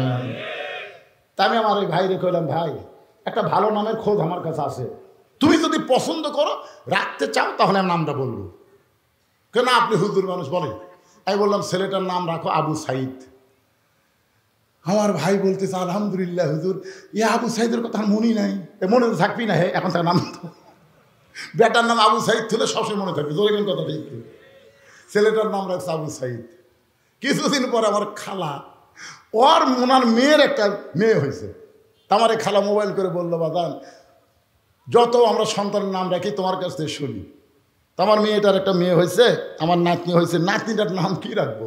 তা আমি বললাম, খালা একটা ভালো নামের খোঁজ আমার কাছে আছে। বলে কি নাম বাবা? আমি বললাম হাসিনা। সেই খুঁজে হাসিনা। খালাই তুমি কেমন আলেন? একটা জালেমের কথা কো। ওরে বাবা রে, হাসিনা নাম তোমার কথা শুনে তা খেয়ে গেছে ভাই। আমি তখন মনে করলাম, বাংলাদেশের মানুষ যদি সজাগ থাকে 100 বছরে কোনো মেয়ের নাম হাসিনা রাখবে না। ধরে কোন কথা কি না? এখান থেকে কি বুঝলে? আল্লাহ রাস্তায় যারা জীবন দেয় তারা মরে, আর জালেমেরা বেঁচে থাকলেও বাঁচে। হ্যাঁ, আপনারা কি মন খারাপ করতেছেন? এই কমিটির লোকেরা আমাকে বলেছে, হুজুর আমরা বেশি রাত ওয়াজ করি না, 11টার উপর আমরা যাই না। কিন্তু আমি তখন চিন্তা করলাম, আমি এমন একটা বক্তা ভাই, আমি ঘড়ির দিকে তাকে ওয়াজও করি না। এই মুরব্বী আছে বাবা, মুরব্বী কম, এখন বিপদ রে। বসেন বাবা, বসেন বসেন, আল্লাহর হস্তে বসেন বাবা। মুরব্বী কলেও খেবে, আমাকে মুরব্বী কয়। এই ছেলেরা হাজার হাজার টাকা খরচ করে এই জান্নাতের বাগান লাগাইছে। আপনারা কারা কারা এই কোরআনের মাহফিলের পক্ষে 2 হাত তুলে আমার আল্লাহকে একটু হাত দেখাবার চাই? বাজান হাত তুলে লিল্লাহি তাকবীর, হাত নামান। এখন আপনাদেরকে আমি বলবো যে বাংলাদেশে আগামীতে এই কোরআন দিয়ে বাংলাদেশ চলুক, এটা কারা কারা চান? 2 হাত তুলে আল্লাহরে দেখান। লিল্লাহি তাকবীর। আল কোরআনের আলো। আর ঘরে ঘরে না, এখন ডাইরেক্ট মার হবে। এতদিন অ্যাঙ্গেলে মার হচ্ছে, আর অ্যাঙ্গেল চলবি? আল কোরআনের আলো সংসদে আমরা আগামীতে কোনো জালিমকে সংসদে পাঠাবো না, ভালো মানুষগুলোকে নির্বাচন করে আমরা সংসদে পাঠাবো। ধরে কোন ঠিক কিনা? তাহলে আল কোরআনের আলো সংসদে জালো, আল কোরআনের আলো। আলহামদুলিল্লাহ। আমাকে বলছে, হুজুর আপনি একটু সবার কাছে বলবেন যে এই মাহফিলের জন্য সবাই যদি 10, 20, 50 টাকা 100 টাকা করে দেয়, তাহলে আমাদের প্রতি বছর মাহফিল করা সম্ভব হয়। তো এখন যদি আপনাদের কাছে ব্যাগ যায়, রুমাল যায়, আপনারা কারা কারা 1 টাকাও দেবেন না? না এরকম কেউ যদি থাকে, আর এই মুহূর্তে টাকা না দিয়ে যারা উঠবি, আমরা দোয়া করবো আল্লাহ 1 সপ্তাহের মধ্যে যেন প্যারালাইসিস হয়। যেরকম কি হয়? আপনার কি মনে করেন কোরআনের ক্ষমতা আছে না নাই? অনুনাজ্জিলু মিনাল কোরআনি মা হুয়া শিফাউ ওয়া রাহমাতুল লিল মুমিনিন।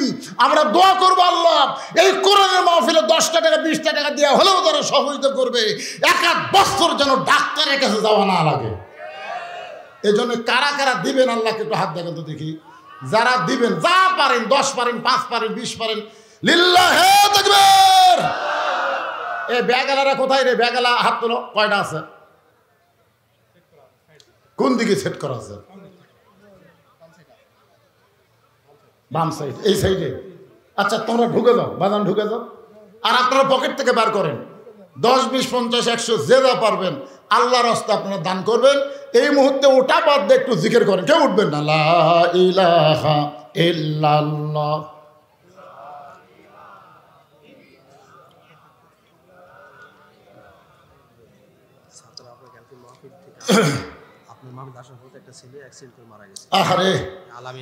আমি ছাত্রা মাহফিল করলাম, সে মাহফিল শুনে আসার সময় অ্যাক্সিডেন্ট করে একটা ছেলে মারা গেছে। আপনারা যে মোটর সাইকেল নিয়ে যাচ্ছেন, মশান মারতেছেন, পার্সোনাল মশান মারা চলবে না। বাড়ির থেকে আইসি, বাড়ি যাওয়ার গ্যারান্টি নাই। জোরে কোন কথা ঠিক কিনা ভাই রে? আসার সময় ছেলেটা অ্যাক্সিডেন্ট করে মারা গেছে। মহিলাদের প্যান্ডেলেও যাবে, কারা যাবে? মহিলাদের প্যান্ডেলও সেট করা আছে। আপনারা যান, মায়ের আল্লাহর রাস্তায় দান করবেন। আজকে পুরুষের চাইতে আপনাদের ওয়াজ কিন্তু তুলনামূলক বেশি হয়েছে। ধরে কোন কথা ঠিক কিনা? তারপরে সময় যদি আপনারা দেন, আমার মা বোনদের জন্য ফাতেমার থেকে কিছু ওয়াজ শোনাবো। আমার মা বোনের যদি ফাতেমাকে গ্রহণ করে, ফাতেমার সঙ্গে আল্লাহ তাদের জান্নাত দিয়ে দিবে। এই আদায়ের মধ্যে আমি আপনাদের কাছে জানতে চাই, ফাতেমার জীবনের সবচাইতে বড় আমলের নাম কি? আর কয় না।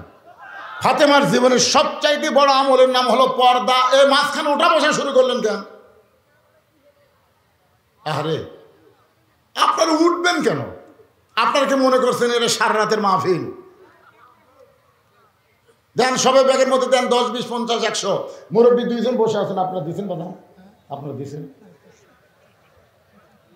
3000 দিচ্ছেন, আগে দিচ্ছেন। আমি কি আমার কি দিবেন? কে বাজান আপনি দিচ্ছেন? দেন কিছু দেন। সভাপতি সভাপতি আগেই দিয়ে দিছে। লা ইলাহা ইল্লাল্লাহ, জোরে লা ইলাহা। চাঁদ সূরজার গ্রহ তারা, আল্লাহ নামের পাগল পারা। আমার আল্লাহ নামের এতই দয়া, আল্লাহ নামের এতই মায়া, লুকিয়ে রাখছেন হে আল্লাহ, জোরে লা ইলাহা ইল্লাল্লাহ, মোহাম্মদ লা ইলাহা। ব্যাগগুলো নিয়ে কোথায় যাবে? এরা যে ব্যাগে আদায় করতেছে এগুলো নিয়ে কোথায় যাবে? এই টেজে আসবে সব ব্যাগ। কয়টা ব্যাগ দিয়েছেন আপনাকে হিসাব আছে? কয়টা দিয়েছেন? আপনাদের মধ্যে এমন কোন আল্লাহর বান্দা নাই যে হুজুর আমার বাপ মা কবরে গেছে, এই কোরআনের মাহফিলের জন্য আমি 500 টাকা আমার বাপ মা রুহের মাগফিরাতে দান করলাম। এতগুলো মানুষের মধ্যে এরকম কি একটা বান্দাও নাই? আপনাদের মধ্যে কি এরকম কেউ আছেন যে হুজুর আমার বাপ মার কবর যেন আল্লাহ জান্নাতের টুকরা বাড়ায়, এই নিয়তে আমি কোরআনের মাহফিলে 500 টাকা দিলেন? যাদের বাপ মা মারা গেছে একটাবার চিন্তা করে দেখেন তো, আপনিও মারা যাবেন ভাই। বাপ মার জন্য আপনি দোয়া করবেন, আপনার ছেলেরাও আপনার জান্নাতের জন্য দোয়া করবে।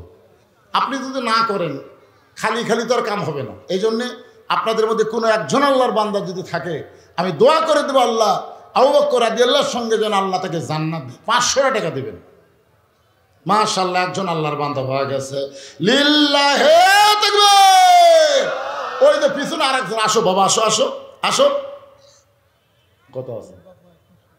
বাপ মার রুহের মাগফিরাতে আমার ভাইজান 500 টাকা দান করেছে। আল্লাহ দানকে কবুল করেন।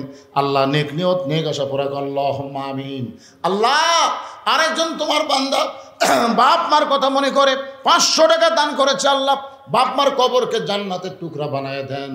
মা কান্দে, বাবা কান্দে, কবরেতে শুয়া, দেখলি না রে দরদের ব্যথা একবারও আসিয়া। কত টাকা কত হালে কত দিকে চলে যায়। আর বাপ মার কথা শোনার পরে মনটা যদি না গলে, কি বলবো প্রসবের কথা, মা বিনে সেই ব্যথা কেউ তো বুঝিবে না। মাজন ঠেকিয়া সন্তানের দায়, অকালে মা মারা যায়, কেন সে মায়ের ভক্তি করো না। এমন দরদি ভবে কেউ হবে না আমার মা গো। ভালোই চলতেছিল, টাকা চাওয়ার কারণে অনেকে উঠে গেল। আপনারা বলেন তো, সবার টাকা কি ভালো কাজে খরচ হয়? কথা বলেন হয়? এই যারা বসে আছেন আপনি একটু সামনে আসেন তো ভাই। গেছে গেছে যার যেরকম। কারণ আমরা অনেক বড় ধানের ঠিপ দেখি, দেখি না?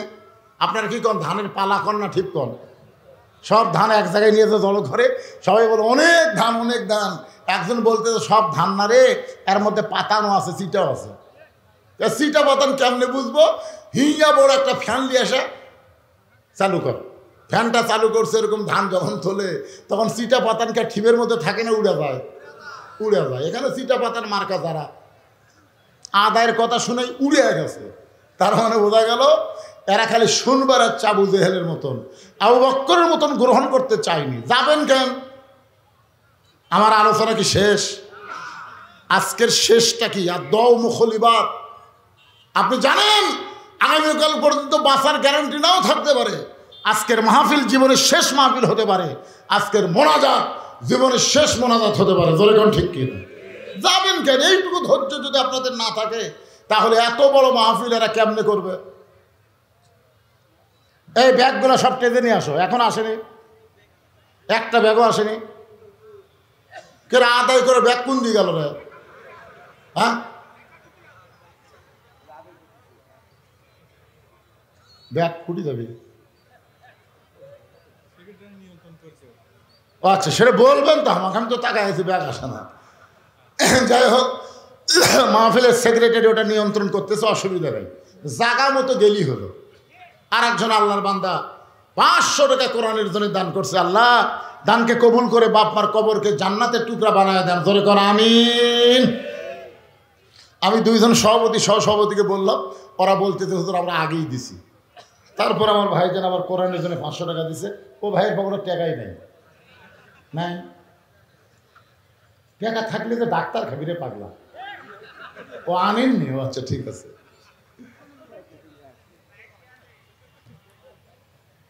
না না, এইরকম জাকাত বসে বাড়ির টাকা তুলে হবে, অন্তত কিছু টাকা নিয়ে আসা দরকার আছে।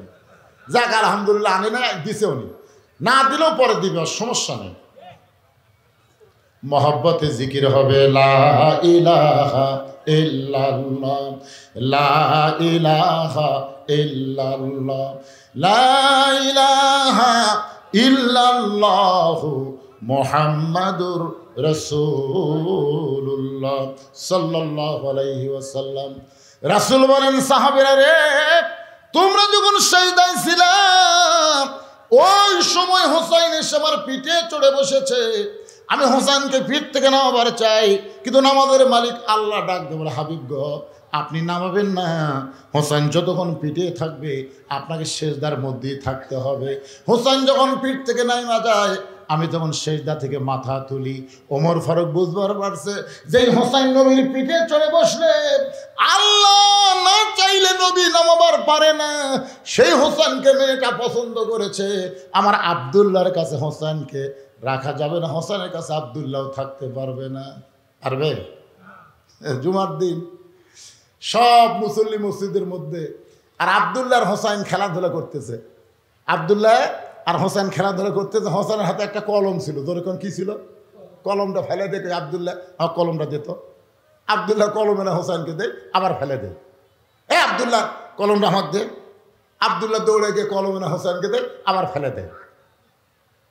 হোসেন বলতেছে আব্দুল্লাহ কলমটা দে, বারবার তুই কলম ফেলে দেস, আর আমি তো কলম দেবো, আমি কি তোর চাকর নাকি? দুইজনই কিন্তু বন্ধু। হোসেন বলতেছে তুই না রে, তোর বাপও আমার চাকর রে, তুই খালি তুই না, তোর বাপ আমার চাকর। সঙ্গে সঙ্গে আব্দুল্লাহ দৌড়ে মসজিদ নববীর কিনারে গিয়ে দাঁড়ায়, কান্দের বলে বাবা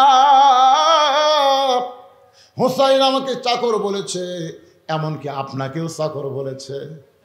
খুতবা শেষ করার পর ওমর ফারুক আব্দুল্লাহর হোসেনকে ডাকতে বললেন, বাজান তুমি নাকি আমার আব্দুল্লাহর চাকর কইছো, আমারও চাকর কইছো, এইটা কি তুমি কাগজে লিখে দিবার পারবা?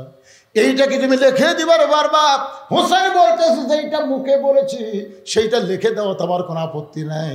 ওটা লিখে দেওয়ার পরে হোসাইনের ওই লেখাটা নিয়ে ওমর ফারুক চুমু দিয়ে বললেন, আব্দুল্লাহ আর কোনো টেনশন নাই, জান্নাতি যুবকদের সর্দার হবে 2 জন। সাইদুস শাবাব, আল্লাহ রাসূল বলেছেন সাইদুস শাবাবে আহলুল জান্নাহ, হাসান হোসাইন রাদিয়াল্লাহু তাআলা আনহুমা জান্নাতি যুবকদের সর্দার হবে 2 জন, হাসান আর হোসাইন। হোসেন যখন তোকে আর আমাকে গোলাম বানাইছে আর কোনো টেনশন নাই, বিনা বিচারে হোসেনের গোলাম হওয়ার কারণে আল্লাহ আমাদেরকে জান্নাত দিয়ে দিবে।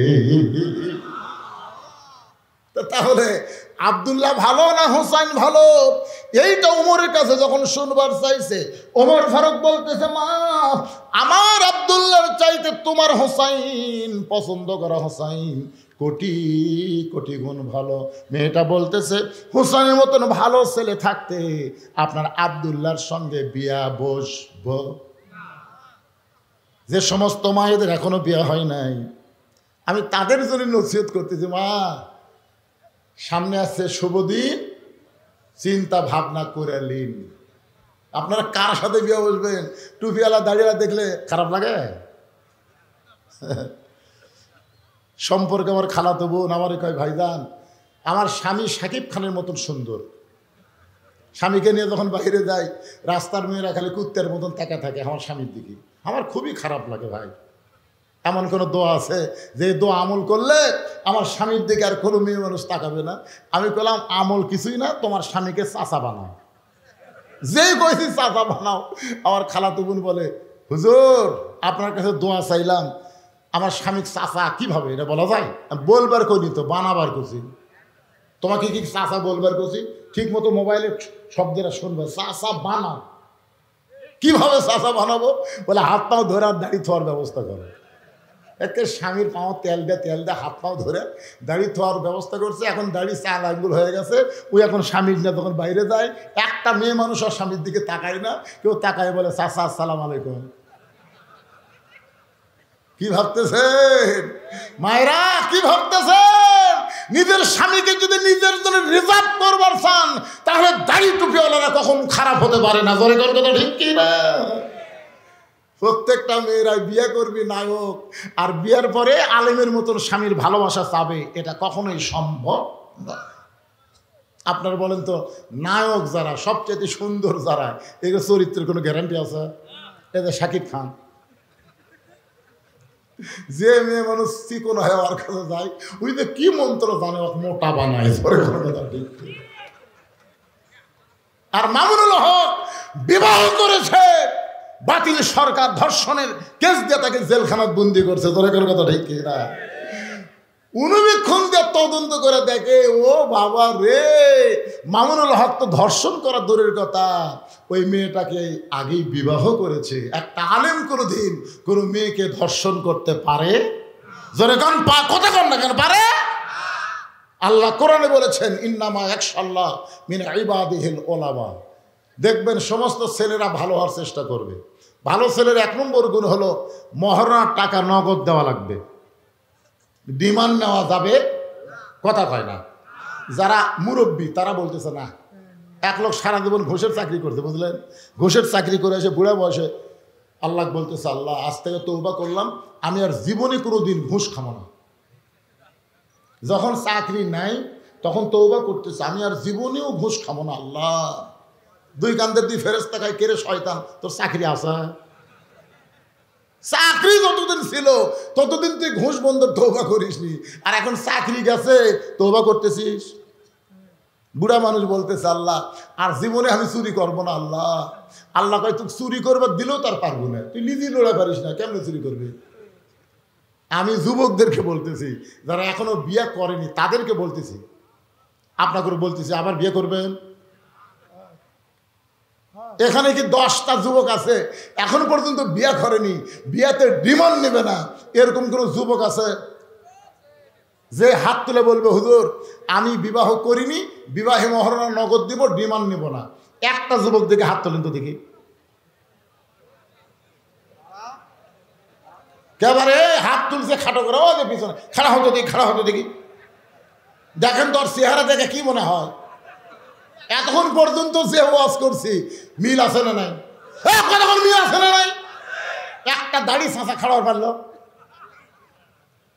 এক মেয়ের বাপের বাড়ি যেয়ে দেখি একটা মোটর সাইকেল কিনে থাকে, তো মোটর সাইকেলের যে ট্যাঙ্কির কাছে দোপা, পিছন দিকে সিট উঠছে, এরকম দোপা, বুঝলেন, তারপরে পরকার সিট এইরকম উঠছে। আমি মেয়ের বাপকে বললাম, ভাই এরকম বিয়া সাইজা মোটর সাইকেল কিনেছেন কেন? বলে ওদের শালা জামাই এই মোটর সাইকেল আছে। তা আমি এখন মোটর সাইকেল কিনে না এমন ভাব করছি, হুজুর দেখেন আমার জামাই শালা এই দোফার মধ্যে থাকবি, আর আমার মেয়ে উঁচেত বসবি, আর ঘাড়ের উপর হাত দিয়ে ওই মোটর সাইকেল চালাবি, আর মেয়ে ওর ঘাড়ের উপর হাত দিয়ে থাকবি, যে ডিমান্ড নিলে কি হয় দেখ। নিয়ত করেন যারা বিবাহ করেন নাই, মহারণা অল্প হলেও নগদ দিবেন, আর কোনো ডিমান্ড নেওয়া চলবে। আলতা দিগির মাহফিলকে আল্লাহ কবুল করুক, জোরে কোন আমিন। আস্তাগফিরুল্লাহ রাব্বি মিন কুল্লি জামমি ওয়া তুবু ইলাই, লা হাওলা ওয়ালা কুওয়াতা ইল্লা বিল্লাহিল আলিয়্যিল আযীম। আমাকে আগেই বলেছে হুজুর আপনি তুলে দেব আগে, 11টার আগে মাহফিল শেষ করা লাগবে। 11টা পার হয়ে গেছে, আপনাদের দিকে খেয়াল করে আমি 15-20 মিনিট ওয়াজ বেশি করলাম। আল্লাহ আমাদের সবাইকে আমল করার তৌফিক দিকে, জোরে কোন আমিন। মোনাজাতের পরে আমার লেখা একটা বই আছে সুন্নাতের বাগান, কেউ যদি নেন এই বইটা কিন্তু দান, আপনারা 50 টাকা দান করবেন বইয়ের বিনিময়ে, খালি খালি না, বইটা নেবেন 50 টাকা দান করবেন। এর 1 টাকা আমার জন্য খাওয়া সম্পূর্ণ হারাম। সমস্ত টাকা আমার এতিম অনাথ মাদ্রাসার জন্য ব্যয় করা হয়। মোনাজাতের পরে যদি কেউ পারেন, টেজের উপর সামান্য কয়টা বই আছে, আপনারা 50 টাকার বিনিময়ে বইটা নেবেন। আল্লাহুম্মা আমিন। আল্লাহুম্মা আনতাস সালাম ওয়া মিনকাস সালাম তাবারাকতা ইয়া যাল জালালি ওয়াল ইকরাম। মাবুদ, বহু কষ্টের বিনিময়ে আজকের আলতা দিঘি মাহফিল, আল্লাহ হাজার হাজার টাকা খরচ করে, আল্লাহ হাটে বাজারে ভিক্ষা করে, কত কষ্ট করে তোমার বান্দারা আজকের জান্নাতের বাগান লাগাইয়া দিছে। আল্লাহ ও মাবুদ, মুনাজাতের সঙ্গে সঙ্গে মাহফিলের সমাপ্তি হবে। আগামী বছর পর্যন্ত আমরা বাঁচবো এর কোনো গ্যারান্টি আমাদের নাই। হতে পারে আজকের মাহফিল আমার জীবনের শেষ মাহফিল, হতে পারে আজকের মোনাজাত আমার জীবনের শেষ মোনাজাত। যদি জীবনের শেষ মোনাজাত মাহফিল হয়, তাহলে আজকের মাহফিলের উসিলায় আমাদের সকলের জীবনের তামাম গুনাহ আল্লাহ মাফ করে দিন। যারা কষ্ট করে মেহনত করে টাকা পয়সা খরচ করে জান্নাতের বাগান লাগাইছে, তাদের সকলকে আল্লাহ আপনি মাফ করে জান্নাতি কবুল করেন। আল্লাহ মাহফিলের শুরু থেকে মোনাজাত পর্যন্ত যত আয়াত তেলাওয়াত করা হয়েছে, হাদিস শরীফ বলা হয়েছে, দোয়া দরুদ জিকির আজকার হয়েছে, আল্লাহ কবুল করেন। সোনার মদিনায় নবী পাকের রওজা মুবারকে আপনি পৌঁছায়া দেন। তামাম আম্বিয়ায়ে কেরাম, আসহাবে কেরাম, তাবিঈন কেরাম, তামাম পৃথিবীর মাটির নিচে যত মুমিন মুমিনা শুয়ে আছে, আল্লাহ সকলের আরওয়াহ ফরহাদিয়া কবুল করেন।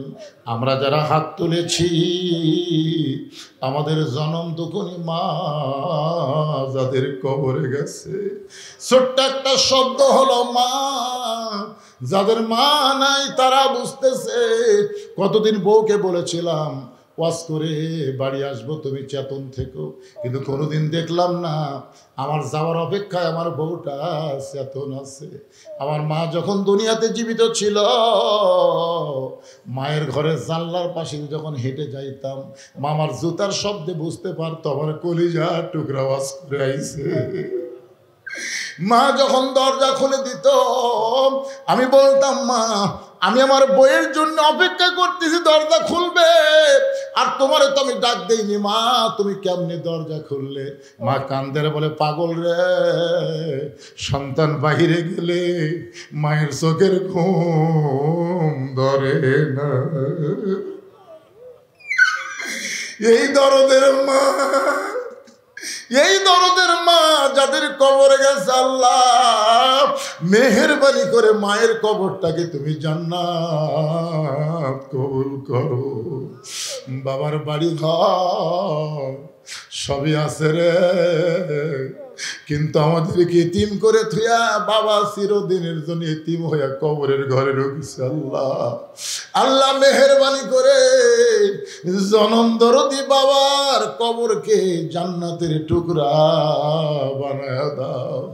আমাদের বাপ মা এখনো যাদের জীবিত আছে, আল্লাহ এই দুইটা নিয়ামতের হায়াত তুমি বাড়ায় দাও।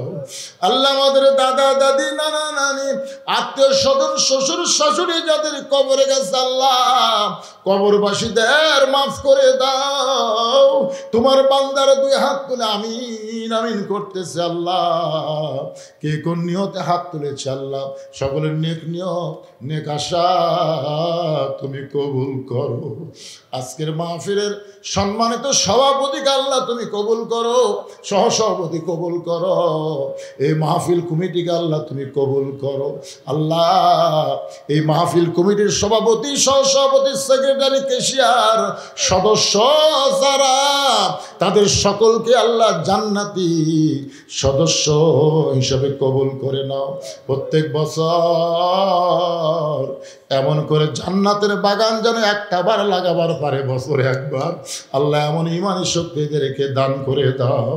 আমার মা বোনেরা পর্দার অন্তরে বসে বসে বাস শুনেছে, আবিদা সালিহা পর্দা নিজে কবুল করে মা ফাতেমার চরিত্র দান করে দাও। আমি অসুস্থ, আল্লাহ আমার মতো যারা অসুস্থ অবস্থায় হাত তুলেছে সবাইকে সুস্থতার নিয়ামত দান করে দাও। আল্লাহ আগামী শুধু কোরআনের ওয়াজ শুনবো না, কোরআন দিয়ে যেন বাংলাদেশ চলে, এ দৃশ্য আমাদের সবাইকে দেখার তৌফিক দিও আল্লাহ। কত মানুষের জানাজার নামাজ আমরা পড়েছি ভাইজান, এই দুই হাত দিয়ে কত কবরে আমরা মাটি দিয়েছি ভাইরে। একদিন আমরা সবাই মরে যাব। ও দাদু, ও সোনার ময়নারা, আমরা কেউ বাঁচব না, মরে যাব।